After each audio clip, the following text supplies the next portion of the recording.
Salut les filles, eh bien nous voilà aujourd'hui pour la 12e partie de notre quilt mystère. Donc aujourd'hui nous allons faire des interblocs. Alors il y a 3 interblocs qui seront constitués de 30 petits blocs, comme ça. Nous allons effectivement attaquer les vols doigts. Donc j'en ai préparé un petit peu d'avance. Donc on aura 2 bandes grandes comme ça et une bande que je vais faire en direct avec vous. Par la même occasion, on va ces bandes-là tout de suite les doubler avec le tissu arrière et le molleton. Comme ça, ce sera prêt à poser une fois qu'on aura terminé et qu'on en sera au montage. Voilà, donc je vous rappelle que le montage se fera au mois de septembre. Voilà, donc je vais vous dire tout ce qu'il vous faut. On a besoin d'un petit peu de matériel. Il y a beaucoup de choses qu'on réutilise. Et là, je me suis aperçue qu'il nous manquait un petit peu de fond. Alors, moi, j'avais utilisé des blancs. Du coup, j'ai utilisé un autre tissu avec un fond blanc. Mais vous pouviez très bien utiliser du blanc. Alors, on y va pour les fournitures. Donc, il nous faut 45 cm de molleton, puisqu'on va avoir une rangée de 15 par 90, une autre pareil de 15 par 90 et une autre de 15 par 60. Donc en total, ça nous fait 45 cm de molleton en 90. On a besoin du tissu arrière. Donc là, on a besoin de 60 cm puisqu'on aura 2 bandes de 19 par 94 et une bande de 19 par 64. Ça, c'est pour tout ce qui est l'arrière. Pour le dessus, je vous ai montré qu'on allait faire ces petites choses. Donc, on va avoir besoin de tissu blanc, blanc ou fond, ou moi j'ai mis des accords, des fonds brodés, d'accord. Donc pour cela, on va en avoir besoin, j'ai calculé entre méthode rapide et méthode économique. Honnêtement, il y a peu d'écart entre la méthode économique et la méthode rapide. J'ai opté pour la méthode rapide, donc je vais vous donner que les chiffres de la méthode rapide. Vous devrez avoir assez normalement de tissu coloré de cela. Et on va se resservir, vous allez voir, je vais vous montrer pendant la démo. Ça nous fait plein de petits restes, mais on va s'en servir pour le reste sur d'autres blocs, d'accord? Et n'oubliez pas qu'on a encore 4 interblocs tout petits à faire, mais je vous concocte quelque chose. Donc, on va avoir besoin de 32 rectangles de 19 par... J'oublie tout. De 19 par 11,5. Donc, à piocher dans tous vos restes. J'ai regardé, ça fait à peu près 3 ou 4 selon ce que vous préférez et selon ce que vous avez de reste. J'ai dû en acheter un petit peu plus parce qu'il y en a où j'avais découpé pour faire des blocs. J'avais centré des fleurs, j'avais... Voilà. Donc du coup, j'ai dû en racheter 20 cm parfois. Rien vous interdit, si vous avez fait avec du café facette, de prendre d'anciens tissus parce qu'il en faut vraiment pas beaucoup, hein. Des fois, il vous faut 2-3 petits rectangles comme ça supplémentaires. Donc, vous pouvez toujours aller piocher avec des coordonnées que vous avez déjà. Et ensuite, il nous faut 64 petits carrés comme ça de 11,5 par 11,5. Ça équivaut à 1 mètre de tissu en 110. Voilà, pour faire nos petits côtés. Voilà. Alors, tout ça, ça doit vous paraître très abstrait. Donc, je vous propose de passer sur la planche et puis on va voir le montage, d'accord? Donc, je vous répète, il vous faut 32 petits rectangles colorés, tous ceux que vous avez utilisés. Donc, 32, vous voyez, à piocher dans ceux que vous aviez déjà. Et il vous faut 64 petits carrés de 11,5 par 11,5. Là, je parle couture comprise pour le tout, ok? On va faire des traçages, je vais vous les montrer à mesure. Ça marche? Allez, on passe sur la planche. Voici de retour. Voilà le bloc qu'on doit réaliser. Il y a 3 morceaux. Et effectivement, avec cette méthode, comme on doit coudre dans le biais du tissu, si on veut que ça reste bien droit, il faut quand même agir avec des carrés, ce qui nous permettra de ne pas avoir de vol-doigts qui sont arrondis ou de vol-doigts qui ne collent pas ensemble. Donc, on va prendre notre rectangle de 19 par 11,5. Notre carré de 11,5 par 11,5. Tout ça, c'est couture comprise. On a tracé une diagonale sur chaque. D'accord? Je vous montre. Je vais placer la première. Ok. Et je vais coudre de ma diagonale. Donc, quand je le place, je fais bien attention de le placer bien perpendiculaire. Et là, je vais mettre 2 petites épingles.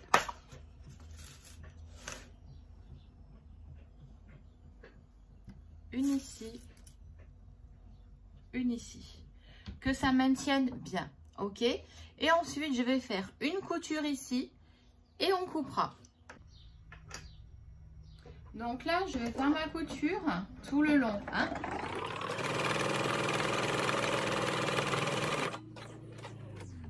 Hop, son point d'arrêt.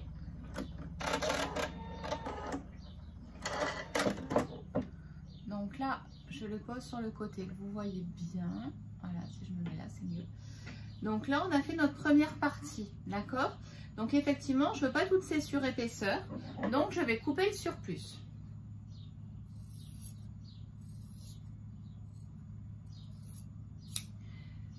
Ces pièces-là, c'est pas tout à fait de la perte. On s'en servira pour d'autres blocs. Souvenez-vous, il nous reste encore 6 blocs à faire.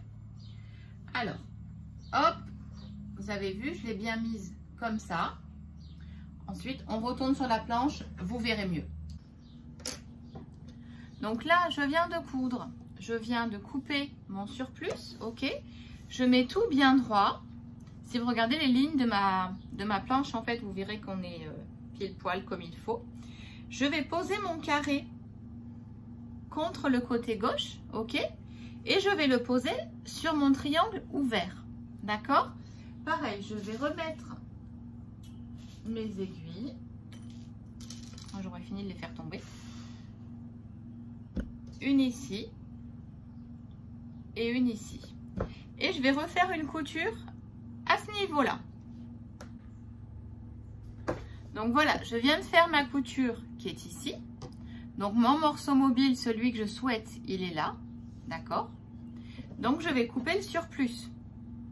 Je laisse ma marge de couture, hein, et je coupe les épaisseurs. Pareil, ça retourne ici, vous voyez, comme j'en ai préparé d'avance. Voilà tous les petits morceaux qui me restent. Surtout, ne les jetez pas. On en fera quelque chose sur nos blocs prochains. Alors, ensuite, je vais ouvrir, d'accord? Alors, j'ai un petit outil que j'aime bien.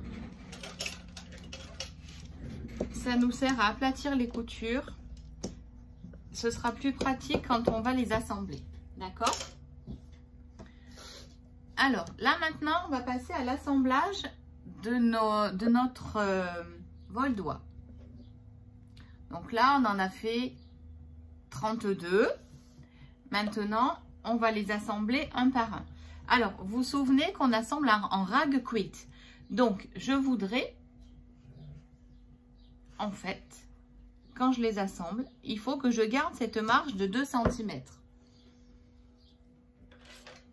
Alors, je vais tout simplement dessiner ma marge et je coudrai dessus.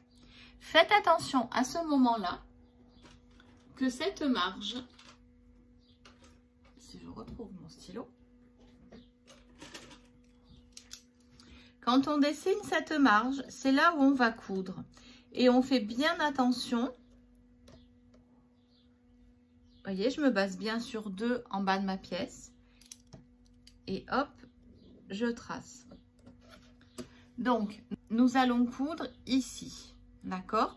J'ai bien fait attention à ce que ma ligne soit au ras de la pointe pour que les pointes de mon vol-doigt soient juste parfaites. Vous savez à quel point j'aime quand c'est impeccable. Donc, vous épinglez.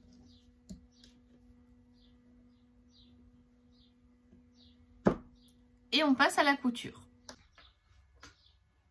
Donc là, nous voici en train d'assembler notre vol-doigt ensemble.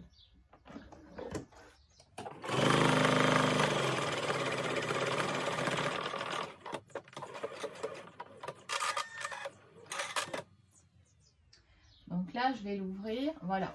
Donc là, vous voyez que notre vol-doigt, je passe bien sur la pointe. Et là, il nous reste notre rectangle. Alors effectivement, la couture, elle est restée par-dessus. C'est volontaire, puisque vous savez qu'on va cranter nos coutures pour pouvoir faire notre rack quilt à la fin. Voilà. Allez, et ben, on n'a plus qu'à assembler les bandes et on se retrouve après. Voilà, j'ai terminé l'assemblage de mon vol-doigt. Donc ça, c'est la bande qui fait 60 par 15 hors couture. J'ai aussi coupé mon molleton à 15 par 60, ainsi que mon tissu de fond d'arrière de patch que j'ai coupé à 64 par 19. Voilà. Donc là, maintenant, je vais vous montrer comment on va tout faire en même temps. On va poser notre bande de molleton d'un côté à l'autre. Voilà, vous voyez, il doit me rester un petit peu de marge de couture ici. Et il me reste ma marge de couture de ce côté-là. Ok. Et ensuite, je vais positionner mon tissu derrière par-dessus. Je vais bien épingler tout ça.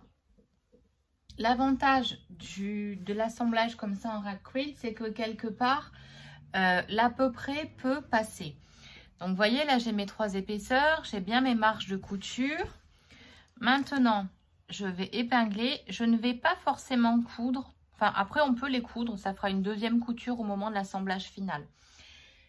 Je vais juste les attacher. Vous voyez, pour que ce soit bord à bord. Pour ne pas être embêté au moment de la couture finale. Donc là, je les attache. Bien comme ça. Et ensuite, donc en guise de quilting, je vais simplement faire une couture machine ici. D'accord? Pour bien délimiter nos vol-doigts. Ça va nous les faire ressortir un par un. Allez, on y va et je vous montre une fois que c'est fait. Donc là, on est sous la machine. Et je vais simplement piquer à l'endroit où j'ai assemblé mes morceaux. D'accord? Sur la piqûre, le plus proprement possible.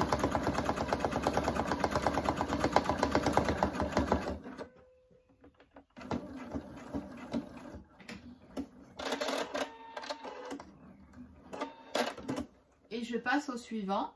Je penche ma couture vers la droite.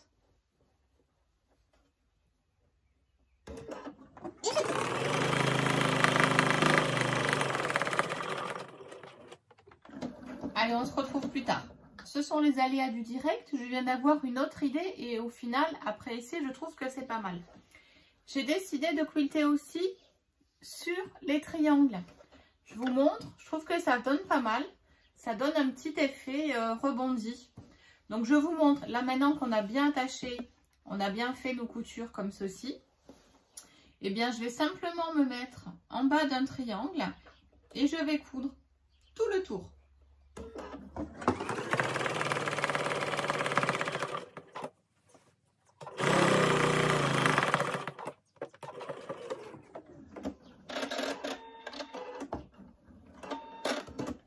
Vous voyez, je suis passée en fait, hop, si je vous montre bien, voilà, je suis passée sur ce triangle là, voilà, tac, tac, tac.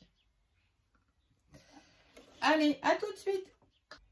Voilà, nous avons fini d'assembler notre bande, nous l'avons doublée et quiltée. Eh bien, écoutez, on va prendre encore un petit peu d'avance et on n'a plus qu'à couper nos bords pour créer notre rack quilt. Vous vous souvenez comment on a fait nos bandes de départ, d'accord? Ça se fait uniquement quand c'est cousu, hein. N'allez pas vous amuser à faire ça tant que tout n'est pas cousu. Oula, il a un peu des soucis le mien, non? Non, c'est moi qui le tiens mal. Hop. Oh. Voilà. Allez, et ben clic, clic et on se retrouve. Et bien voilà, nous avons donc terminé cette 12e partie qui était des interblocs. Nous nous retrouvons donc pour la 13e partie qui sera notre 7e bloc dans ce style comme derrière moi, qui sera de l'appliqué et de la broderie. Comme je vous l'ai promis, alors ce sera peut-être pas cette quinzaine-là, mais on se resservira de nos petits triangles de chute. Voilà, sur celui-ci ou sur un autre, mais promis, donc dans 15 jours, et ben nouvelle aventure. Allez, à bientôt!